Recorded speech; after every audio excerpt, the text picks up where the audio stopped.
What did your parents teach you as a kid that you didn't realize was actually f***ked up until you were older? During a car ride my dad once explained to me the concept of it was the idea that the seconds spent in traffic behind someone driving below the speed limit, and other instances of people inconveniencing you, were seconds of your life that you couldn't get back, and should be upset about. I realize as an adult that he's got some issues and just needed an excuse to resent random people on the street. Situation awareness. What seems odd or out of place. Felt like I was being trained by Batman when I realized what he was doing. Dad's from a rough part of Mexico with a lot of narco gang wars. So, he was just teaching me to read if a place or a situation was out of the ordinary.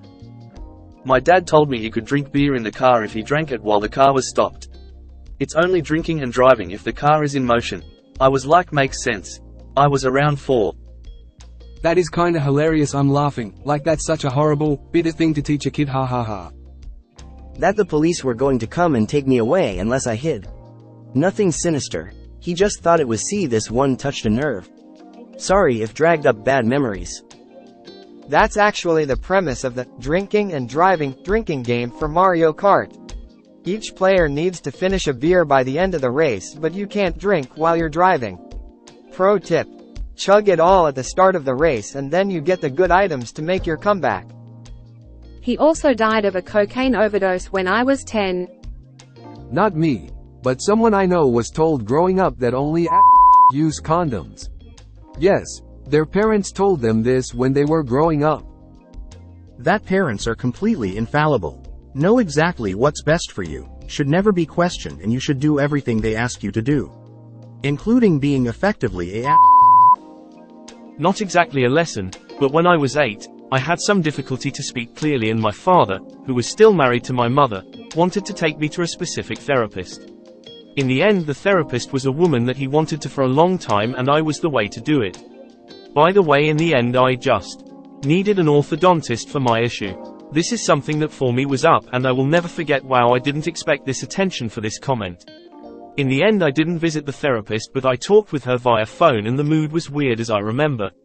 Luckily I had a lovely mother growing up and these kind of things don't affect me. On the other side, I am very lucky to have my father as reference, for what not to do to my children. If you ignore bullies they will go. They're just jealous of you.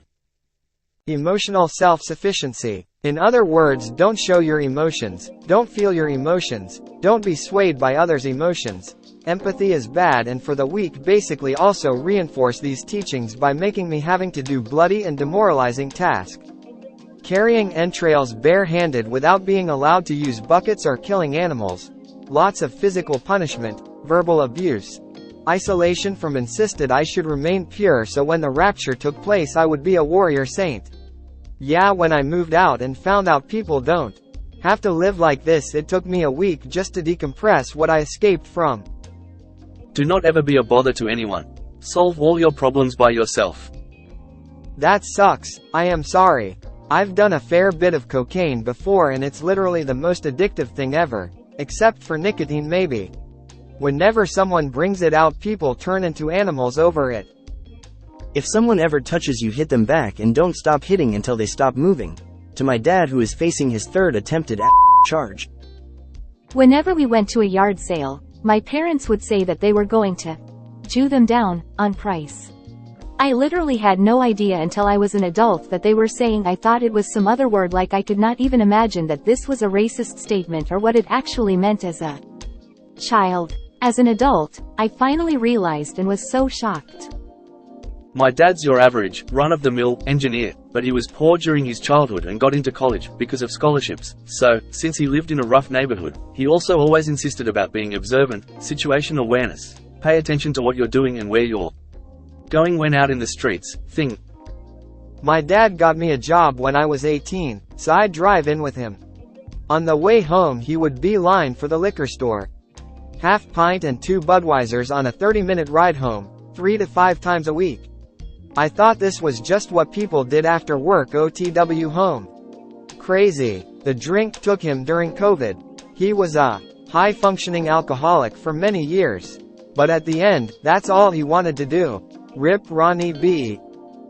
Look at Mr. Moneybags over here getting a whole $1. Safe is slutty. Odd mentality. Oof, I feel this one.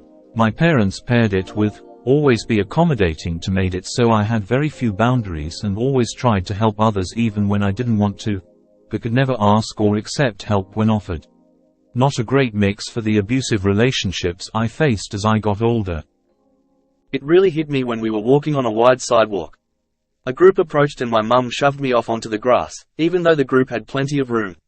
Your own kid gets body checked so you don't even have the appearance of slightly inconveniencing strangers. They said foster parents were all pedophiles who and pimped the kids they took in.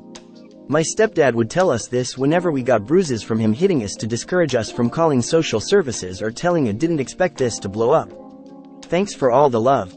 I turned out okay. Met some people who foster in my adult years and they're the nicest, kindest people ever. My stepdad left my mom for a Chinese mail-order wife, and my mom remarried to a truck driver who is the best dad a guy could have.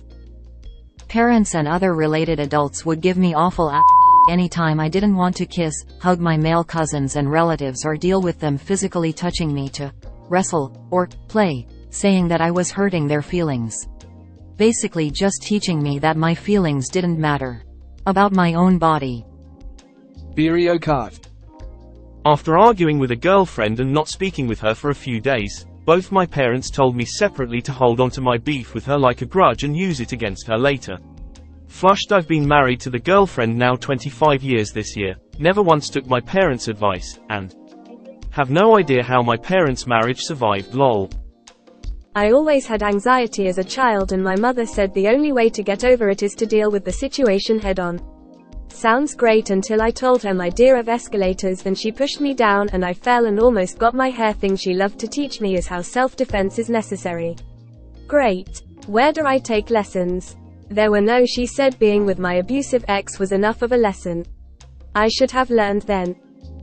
I got beaten up by 4 kids when I was young. My mother dotted on me and got me in a nice warm bath.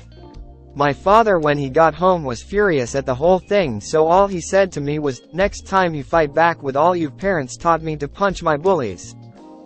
This is some Charlie Sheen in 2.5 Men type of.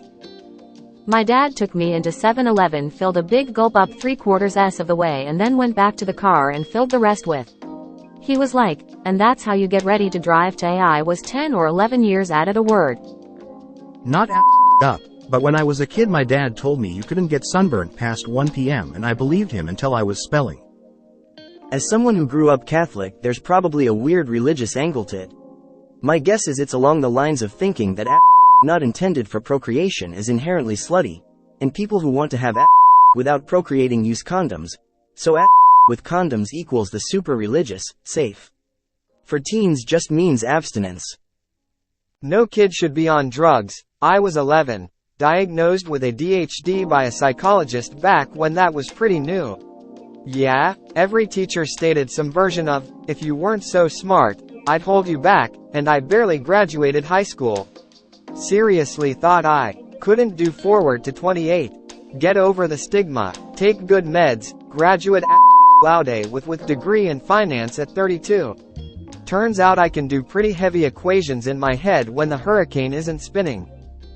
My dad was teaching me about credit cards and said you can just make the minimum payment every month. It blew my mind, made it seem like free money. Thank I didn't take that advice. I pay my credit card off every month and he's drowning in credit card debt. I am not worth anything intrinsically. I'm only of value if I am productive. Apparently healthy conflict resolution doesn't involve complete avoidance in the form of locking yourself in the bedroom for days on end. Definitely not as bad as a lot of these other ones, and I know it wasn't done on purpose to be malicious, but to eat when I was sad or upset. It's easier and faster to tell a kid to go eat something as a distraction than it is to sit down and deal with it, especially if said kid is upset a lot due to living in abusive environments, getting bullied at school, etc. It definitely really upped my relationship with food, leading to emotional eating, overweight turning into obesity, even more bullying, disordered eating and other mental health issues. I realized probably 15 years ago that this was an issue, the cause of it, but even though I know that, it's still something I'm working on unlearning.